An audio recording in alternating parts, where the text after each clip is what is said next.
Okay, I think we are live now.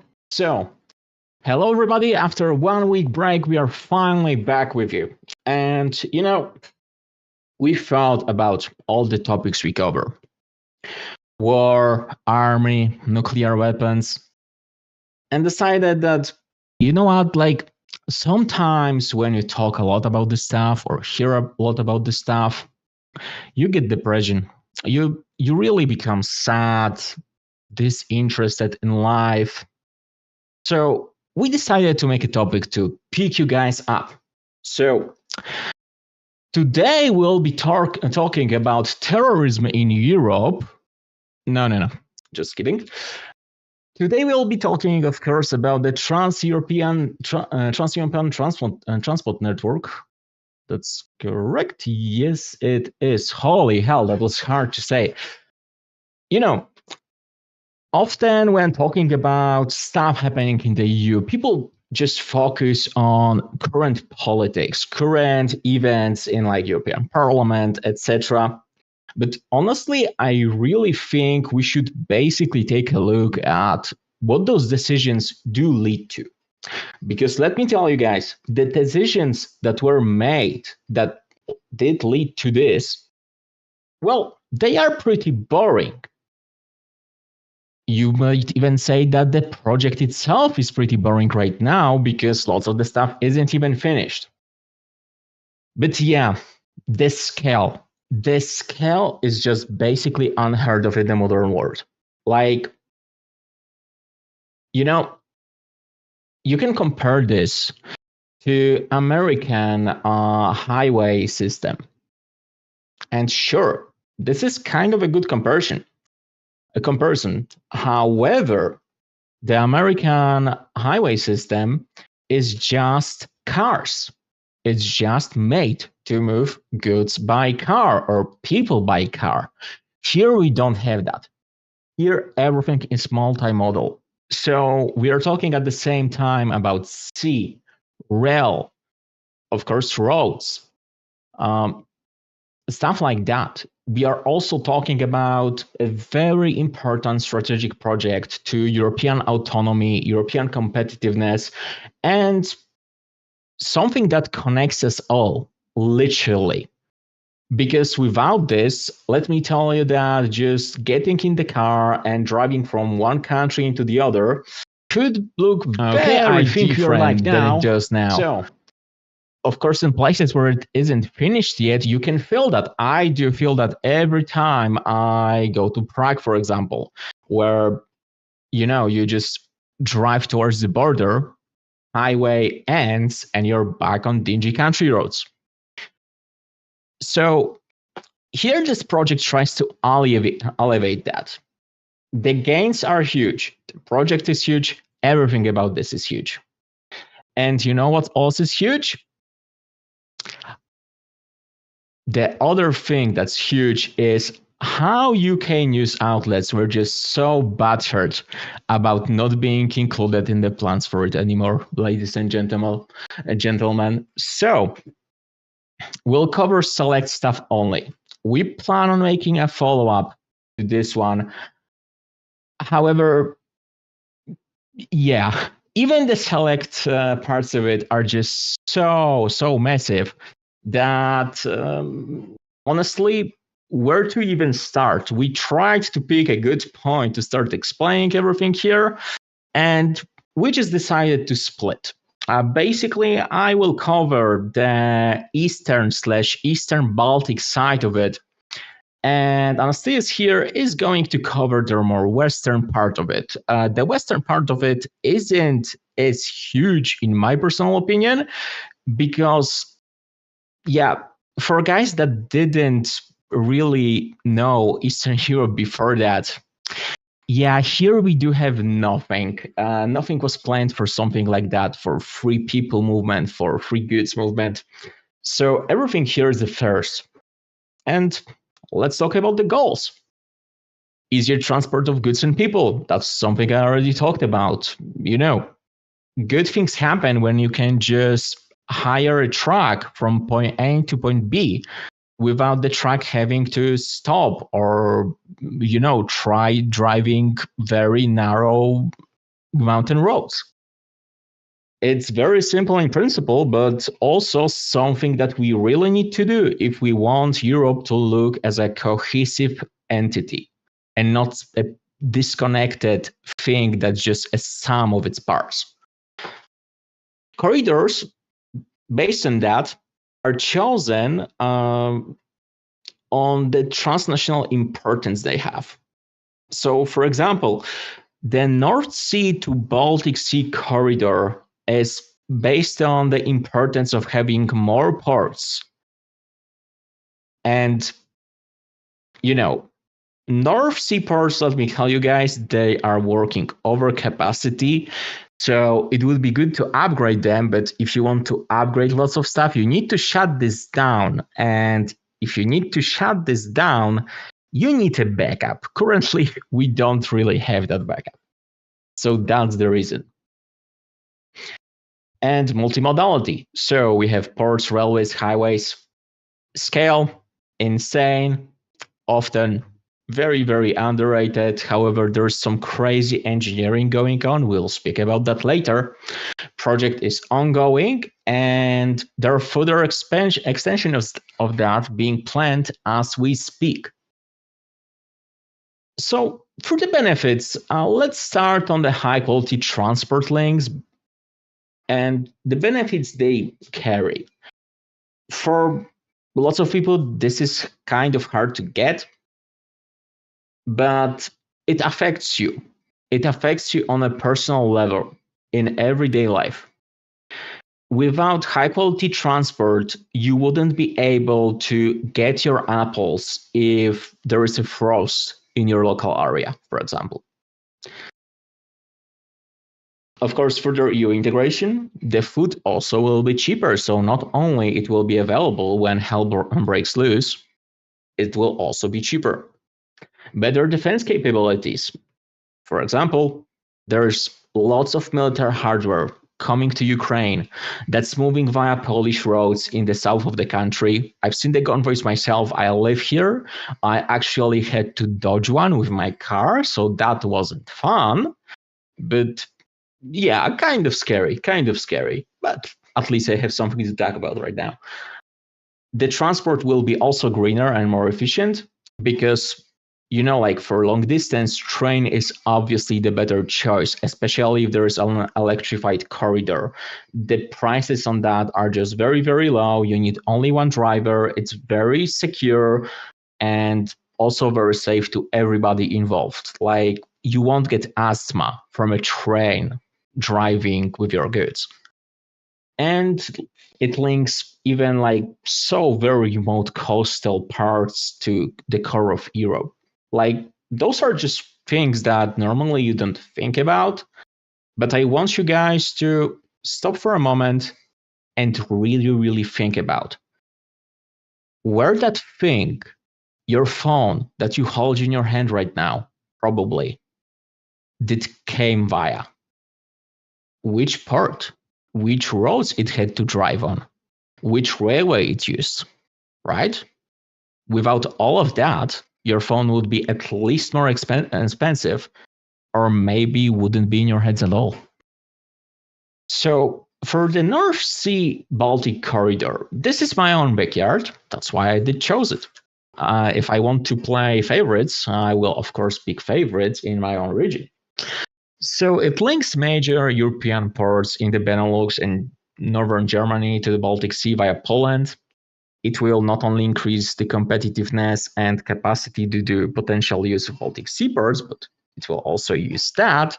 It's also strategic, like considering our NATO obligations currently with the Baltic states.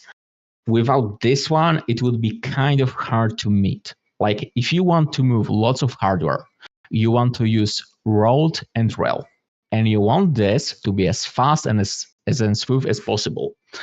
And that's a good part to start with Rail Baltica. Guys, did you know that before Rail Baltica started, there were no railways using standard European gauge on the territory of the Baltic states. This is a first. They use Russian gauge, and of course we kind of want them to have our own railway gauge. You could say mostly because people turns out kind of hate to sit for an hour doing nothing and looking pretty if they aren't driving to their destination. So without that, there is just no way people would choose a train from, let's say, Warsaw to Vilnius, even though it's kind of close on the map. There's just no way to do this. Other things. It ends with Tallinn. You could say that at least the coastal portion, or rather land portion, ends. However, there's also upgrades to ports in Helsinki and in Tallinn to make sure we can also extend its reach there. Like, I'm not talking about ferries, I'm talking about really, really big boats that can actually fit lots of containers there and drive it to Helsinki. Not rather drive it, rather sail it. Let's talk specs.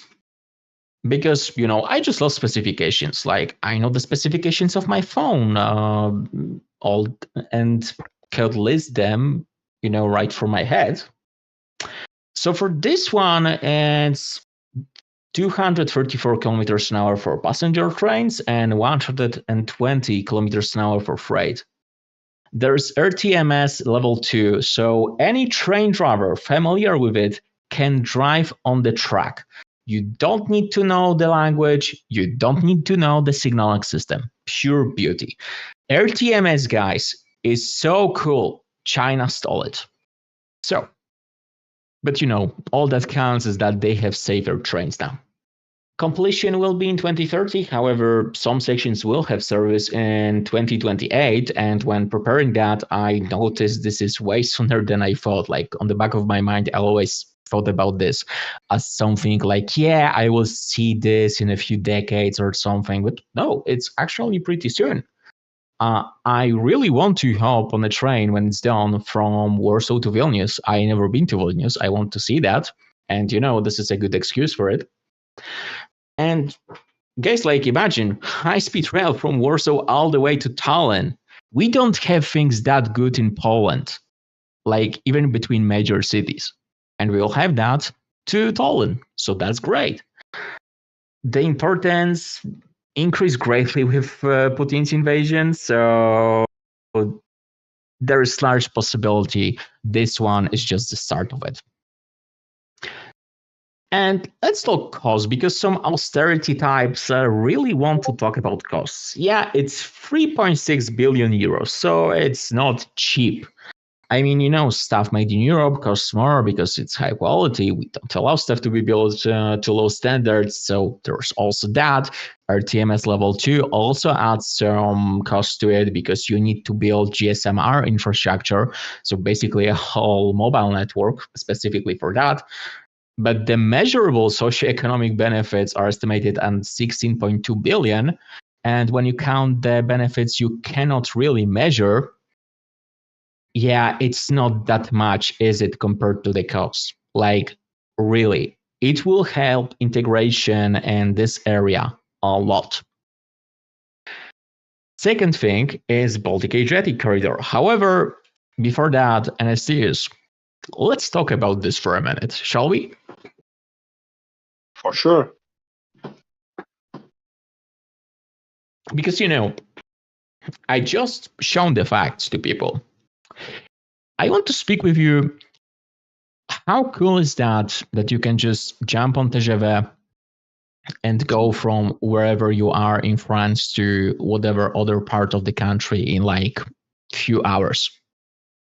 Oh yes, the TGV. It's a very, very good project.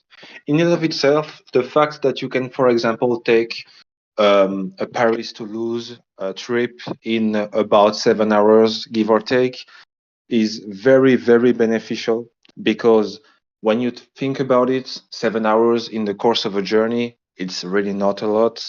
and spread over all the entirety of the territory, it gives out a lot of benefits, mainly when it comes to long distance jobs. If you have a job that is not in your home city, for transport of goods, like you mentioned earlier, and it's a very, very good transport network overall, especially when the TGV is very, very well spread over the territory. Yeah, yeah. And, you know, to confirm that, you only had to build this once. Is that correct? Yes, I am not totally up to date on the history of the network, but it is. I can tell you that it was built as a part of a major reform over the course of years, and it was a big initiative, and it was a lot of coordination between the state and the industrials, no, noticeably the SNCF. So yes, Yeah, and it also gave lots of people very good jobs to work when it was built, and also very good jobs once it was built, right? that is the case. That is the case. It increased the efficiency of transport. Uh, it created a lot of jobs, like you say, and overall, it was a major boost for the economy at the time. Still is to this day.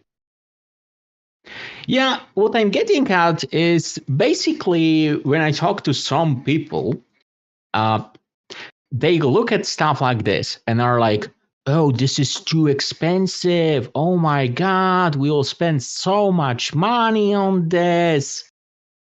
When, Uh, the thing with this is that when you take when you try to how to say that to approach big projects like this, in the case of the 10T, the mega project, a giga project, you have to think of it about long term, because it's an engagement, of course, it's an investment, but the benefits are going to stay with us over a very long period of time. And they can even be measured in proper money, because the capability to transport one good to another, to one from one point to another, is basically invaluable, especially as time goes on.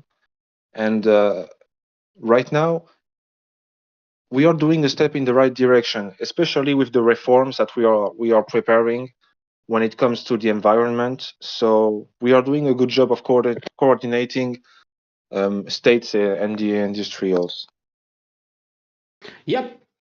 And there's always this thing that once you build something like that, yes, sure, you have to maintain it. But like, guys, there are so many benefits that are very, very hard to quantify. Let's say I want to sign a contract. I want to cooperate with another company, and they are in Vilnius, and I'm in Warsaw. Chances of that cooperation going smoothly and chances of me trusting them vastly increase if it's very easy to get to them. Yes, absolutely. And when you think about it in the terms of basically, you see the multinational European company, for example, such as Airbus. They have a lot of assembly lines spread over multiple EU countries. For example, there are ones in Germany, France, and Spain. And if you have, for example, a network that can reliably bring you from one of these territory to the other in appreciable times, then the idea of how to say that, a foreign job, quote unquote, becomes much more realistic. Yep. Like basically, let's say coronavirus pandemic, right? You Yeah. want to ship lots of PPE equipment from Warsaw to Tallinn. Of course, cost is a factor here, sure, but speed is the more important factor. So there are just so many benefits of that sort of projects that are very, very hard to convey to lots of people. Transport is everything. Everything came to you by transport. I'm talking about your medicine. I'm talking about the equipment your local hospital uses in case you ever end up in the ER. I'm talking about, raw goods that you need to manufacture stuff. I'm talking about replacement tires for your car. Everything. There is no Yep. single thing, probably, that was made like near 100 kilometers from you, except from a very, very small subset. And some people say it's because we forgot how to is to rely on ourselves, something like that. This hard line, I'm a very, very hard guy, that's very, very self-dependent type of stuff. Guys, if you want to build stuff good, you want experts, and usually those experts are in certain areas and they tend to group.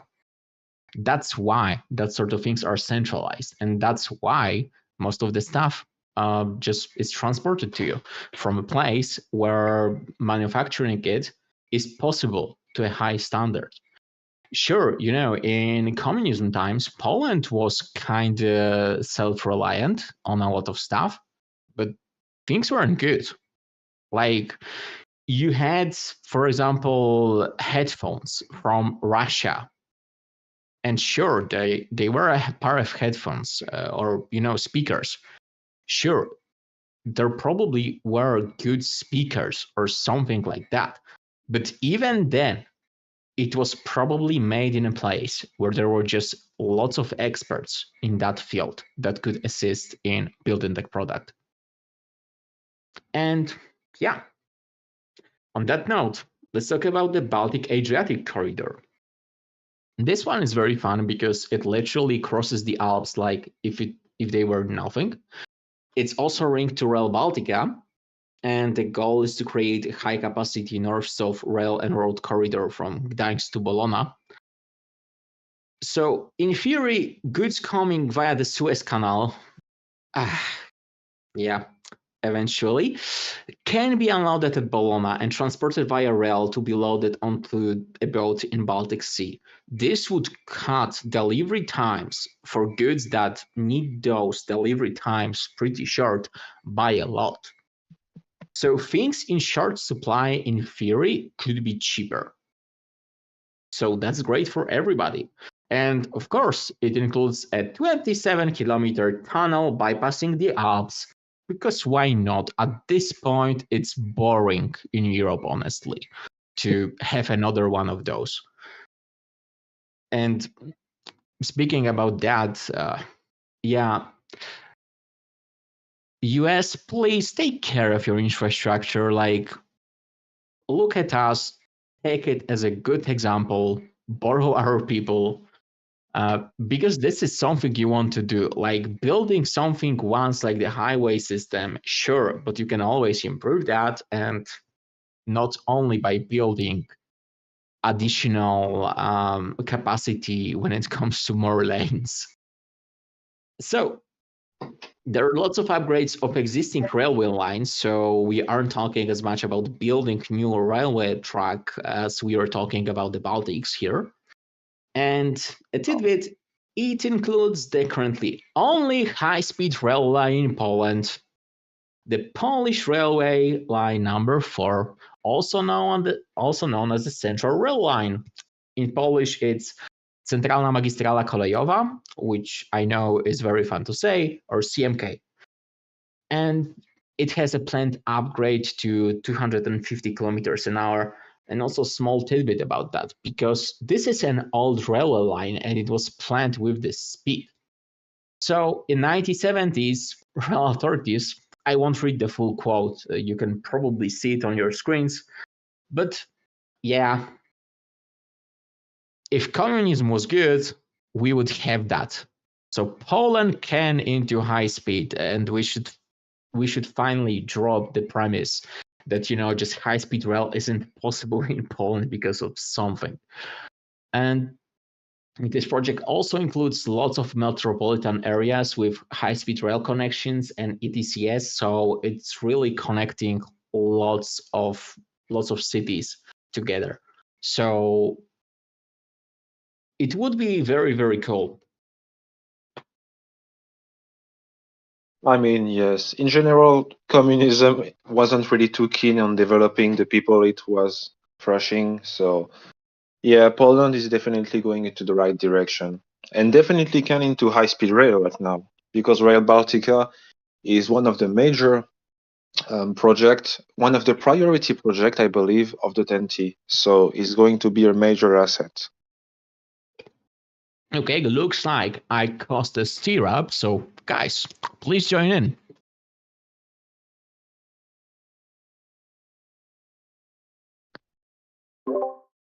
Hello, hello. I think we already move on from U.S. infrastructure as a topic. No, there's always time for that. Okay. Well, I'd like to say,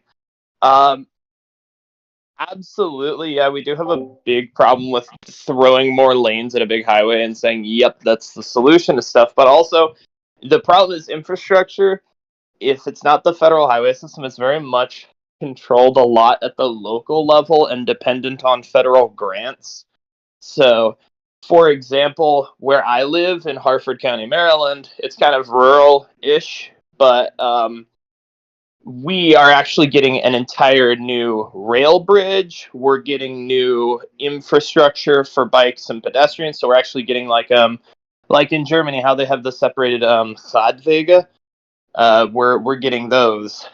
Basically, like not just like the painted on bike lanes or the bike gutters. We're getting fully separated bike lanes. So the infrastructure is improving in the United States. It's just really dependent on getting the funding, because really the only places in the US, because they're not as densely populated as Europe, the only places in the US that can actually afford that kind of infrastructure are the big cities and the suburbs, because since Europe is way more densely populated, there's kind of more tax revenue per little village than there would be in the US, for example. So as a result, the funding's a little more spread out in Europe, and they can take care of their infrastructure a little better. But in the US, since there's such a drastic variety of population densities, you could have some places that barely have enough funding for their own local roads and need federal funding just to maintain any highways.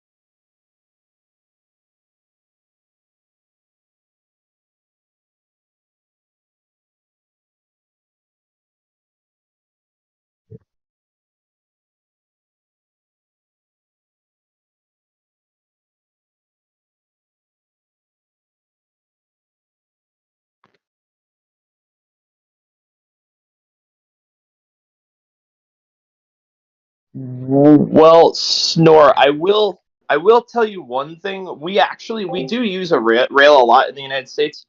The big problem and what's really holding back like widespread train travel in the United States is a lot of those tracks are owned by the cargo companies like CSX, for example, or Norfolk Southern. They are like big rail companies that they actually literally own the track, and they don't have to give the federal government or the state government access for transit.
That is a good moment to talk about European rail liberalization. Sorry. Uh, yeah, so basically, for the uninitiated, it allows some operators, like private operators, to basically work as a low-cost airlines, for example, do. Like they control the tickets and they can basically, there's one cool one, for example, that drives all the way from Brittany in France to the Mediterranean Sea. And, this route is only active in summer. And it really, really makes a lot of sense.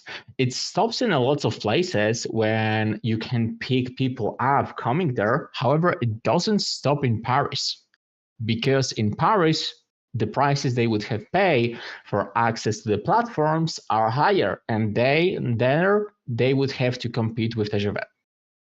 Yes, So indeed. yeah, so like very, very cool ideas. In Spain, for example, now SNCF, I believe, is operating a train. Don't quote me on that. Don't quote me on that. But basically, a low cost train with their low cost like brand, and it just goes to Spain from France because some people want to go to Spain for cheap. However, they wouldn't want to pay the usual high-speed ticket prices. Of course, the train is more crowded when it comes to stuff like that. And I don't mean crowded as in people. I mean like you literally have as much space for yourself as an airline. However, Are you talking about a night train when you mention this is a day Spain? connection. Oh, okay. Yeah. Yeah, but man, like some people would really, really like to pay a lower price for just less space for yourself. That is true. If train voyage was cheaper, you'd see a lot more people use it rather than on the plane, and I mean a lot more people. Yeah, they're, like low cost carriers did show when it comes to airlines, they did show that people are willing to trade comfort for a cheaper price. Hell, even Flixbus does that, right? That is true. And they also do that with Flixtrain now, which is very, very cool, I think.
Apparently, there's no audio on YouTube.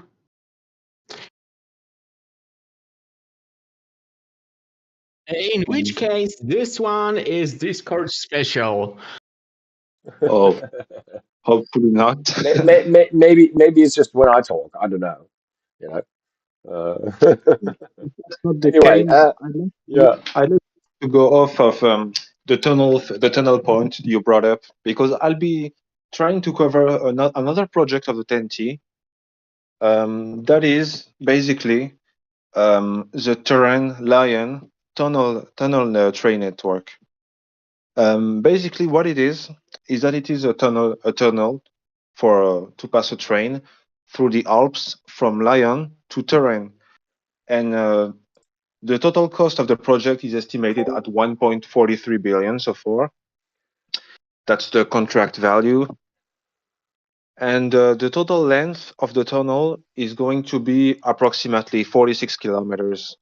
It's going to be passing through the Alps, and the way the cost has been organized is that the part of the tunnel that is in France is going to be paid by the French government, and the part that is in Italy is going to be paid by the Italian government. So that's to avoid any financing issues and trap, quote unquote. The length of the project is going to be approximately 6 or 7 years from now. It is estimated by 2030, the railway will be taking also like 3 million tons of CO2 every year. So by shortening the distance between these 2 points, these 2 cities, we're going to be taking a lot of pollution off the air. The reason for this tunnel in the first place is that the old rails were not up to standards. They were very old rails, at least on the French side, and it had to be brought up to date.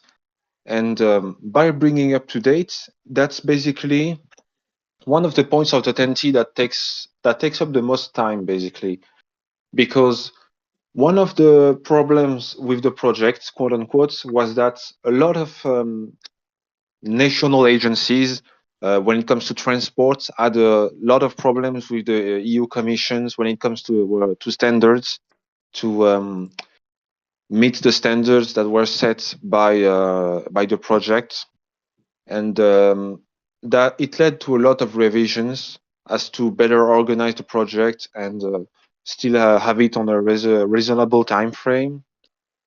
And that is for the Terrain Lion tunnel, basically.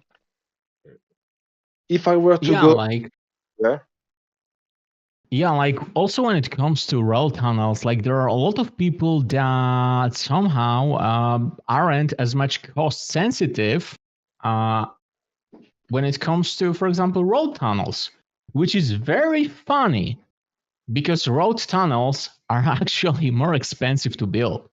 Like you need ventilation, you need fire escapes, you need plans for what happens if you get like lots of cars piled up on each other.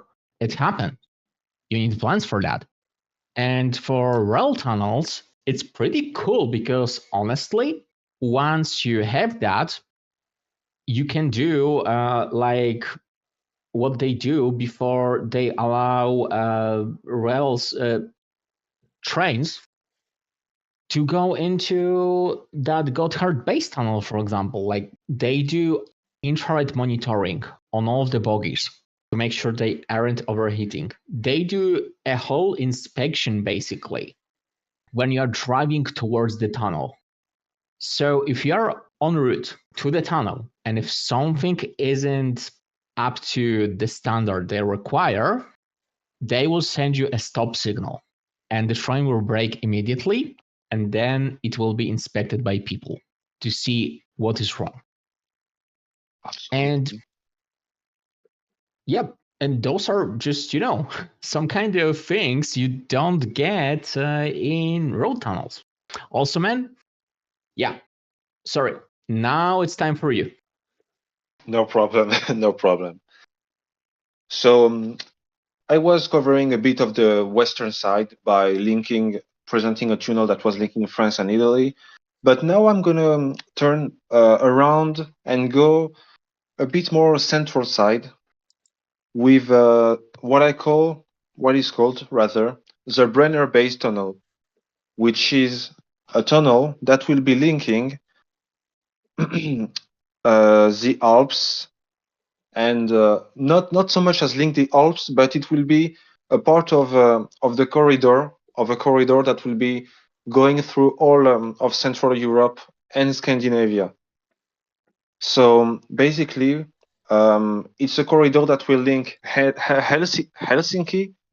I am not good with Scandinavian pronunciation. To Malta. So all the way from the Scandinavia parts of Europe to the Mediterranean. This project is basically very, very ambitious because it's a whole corridor by itself. It's going to be approximately 425 kilometers long, and it will basically be subsidized when it comes to construction costs by 50% by the EU. This tunnel is basically unique in the sense that it's going to be approximately 1,415 meters below the surface, and that is very, very deep when you consider the other tunnels project that we have in Europe. It will be basically the longest underground railway connection in the entire world. When you consider that the tunnel section from Innsbruck in Germany to Franzenfeste runs a total of 55 kilometers, and each country is going to be meeting the standards set by the EU to assure that their part of the tunnel is up to the standards set. Man, B1M will get confusing because they will make a video about the longest railway tunnel in Europe all over again. Or rather in the world. Like we are taking records from ourselves right now. Oh yeah, it's a competition, a free for all right now. I have to say the pictures look absolutely, they look absolutely gorgeous. Yeah, I mean, the people on YouTube will be seeing this as well. You've got the whole tunnel system there that's being really, I mean, people don't realize how much work goes into building a tunnel until you see these pictures, and the amount of technology that they're employing to make these tunnels. I mean, it used to be very, um, just hack and slash, but nowadays, the machinery that they're using is so awesome. Also, tunnels get more and more accessible, as the lady on TikTok that was digging a tunnel in her own basement showed. So, yeah, exactly. But continue, Anasias, because you were telling us about, the amount of talent basically. You meant the tunnel in and of itself, basically. Yeah, Yeah. the cooperation between Switzerland and I think that's really interesting, by the way, that the Swiss have acceded to the European rail standard now. I mean, this used to be the big problem, didn't it? That every railway had a different gauge, different controllers. Everything was kind of just at a local kind of national level. Whereas now we're really kind of starting to see a standard kind of evolving from this, aren't we? It was a bit shocking for me to learn that it took this long for it to get done, because I learned until recently that there wasn't even a Lisbon-Madrid railway. There wasn't even one. Yeah, the same thing. I mean, in the Netherlands as well. If you wanted to use the German train, you had to change trains, at a Dutch or a German station because the gauge just didn't fit. So you'd be like, I mean, this is only a few years ago that it was still like that. But nowadays, the ICE train can just shoot through from Germany to Amsterdam. So that's I mean, people don't realize how much the continent is really changing in that way. I think. Yes.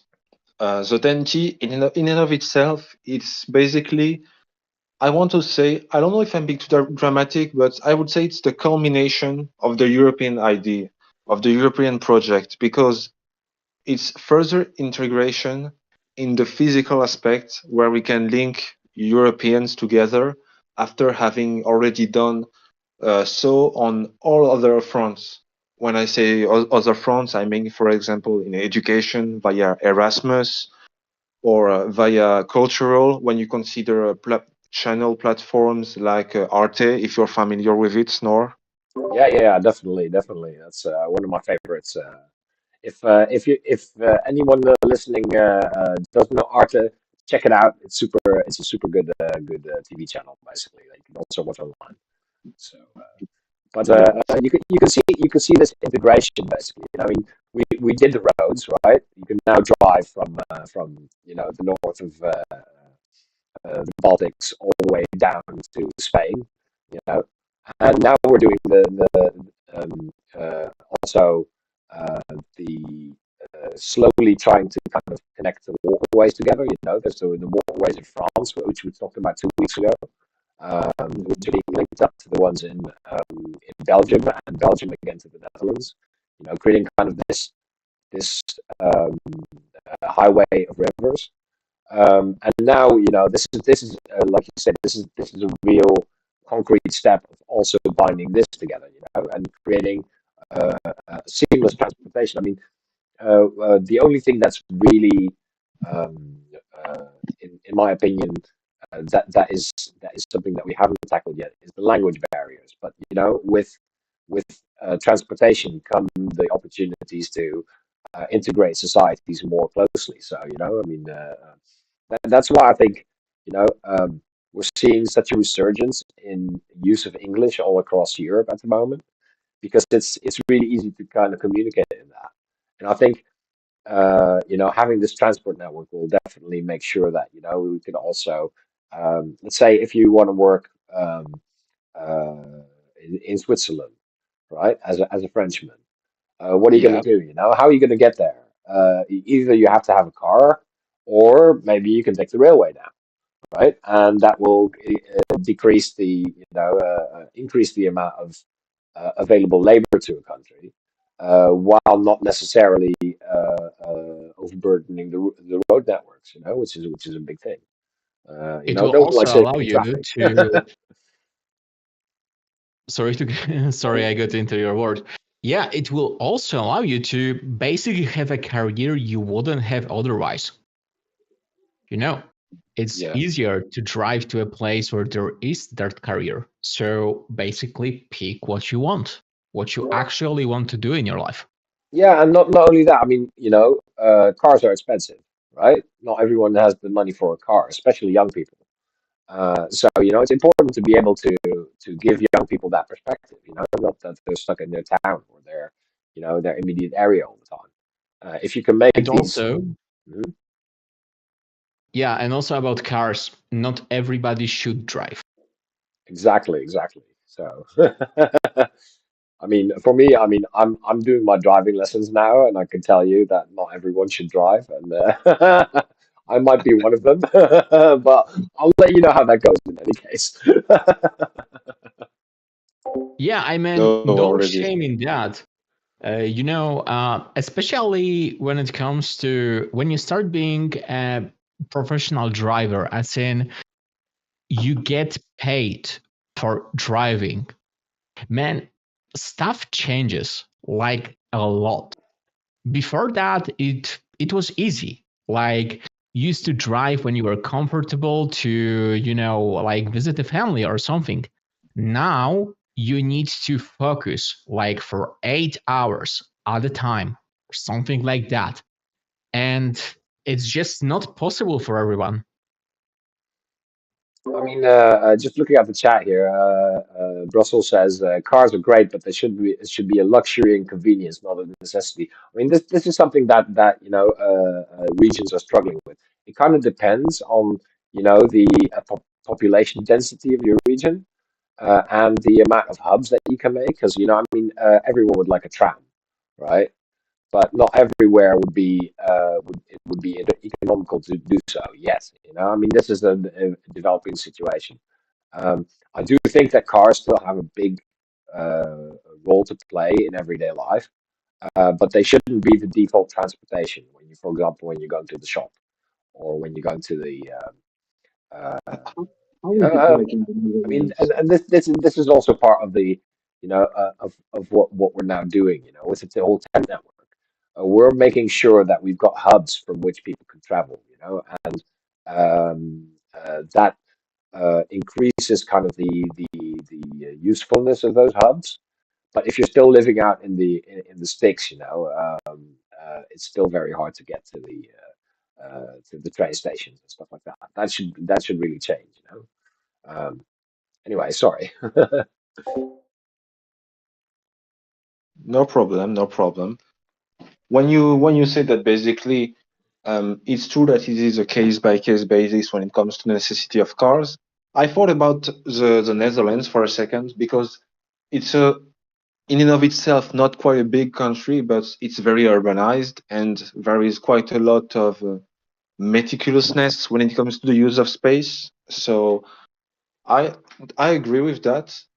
And when you take that into account and add the Tenti to it, I think that the goal is to present the train as a legitimate competitors in your everyday life. If we can, for example, lower the price to an acceptable level, as to where taking it on a weekly basis to go in another country for your job is feasible, then I believe that we'll have vastly succeeded in what we were aiming to do.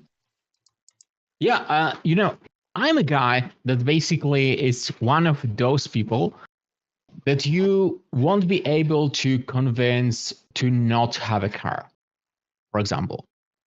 But still, when I need to go to Warsaw for my work, I would prefer for that to be on a high-speed rail train. Like, yeah, there's just nothing like that. There's the convenience, there's the comfort, and there's also this peace of mind that I don't have to sit in traffic. So if I want something that's reliable, on time, and fast, we need to go to a reality when your first choice is the train. And, sure, you will be still able to go by car to that place, but it should be something that you decide to do. Yeah, I think you're completely right. I mean, the price thing is, I mean, they tried that test in Germany where they basically said, what was it, €8 for a ticket anywhere, right? Very expensive, but it was worth it because a lot more people took the train. But it didn't, funnily enough, it didn't really stop people from using the car. But it became much more easy to use the car more for kind of local things rather than for long distance things. And I think, I mean, they've been looking at seeing if they can do that Europe wide, but it's just too much money at the moment. I think as the usage grows of the infrastructure that we put down now, the cost will drop. I mean, it'll always be kind of up to the individual companies to see what they kind of can afford to kind of exploit. Um, but it'll be really interesting to see if that kind of catches on, basically. Um, Like, honestly, it's hard for me to even like debate about that, like price sensitivity, because I'm a first class guy when I take a train. Because compared to the cost of driving somewhere, even the first class is usually cheaper. Just saying.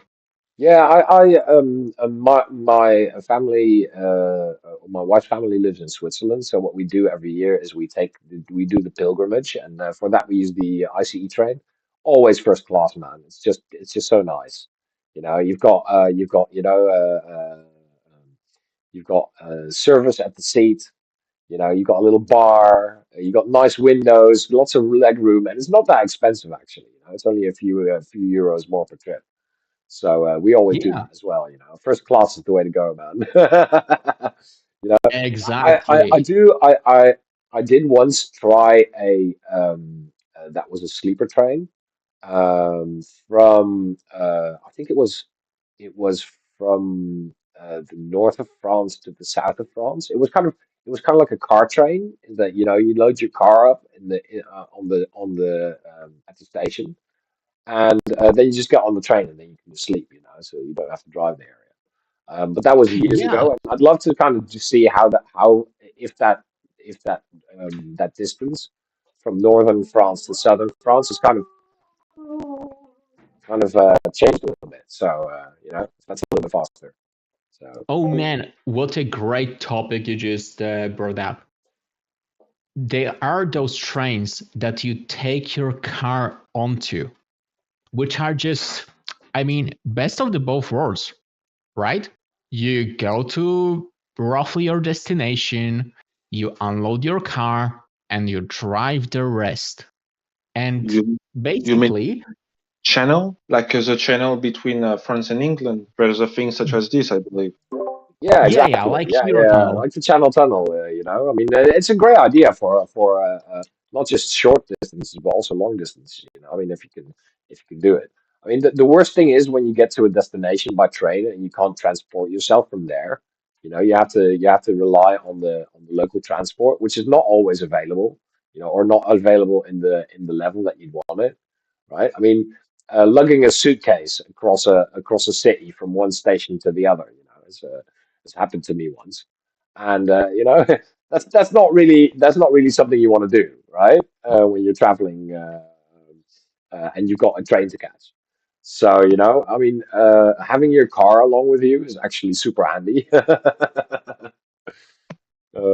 Anyway, uh, it's 2200, guys. Oh, already. Yeah, time flies when you're talking transport, apparently.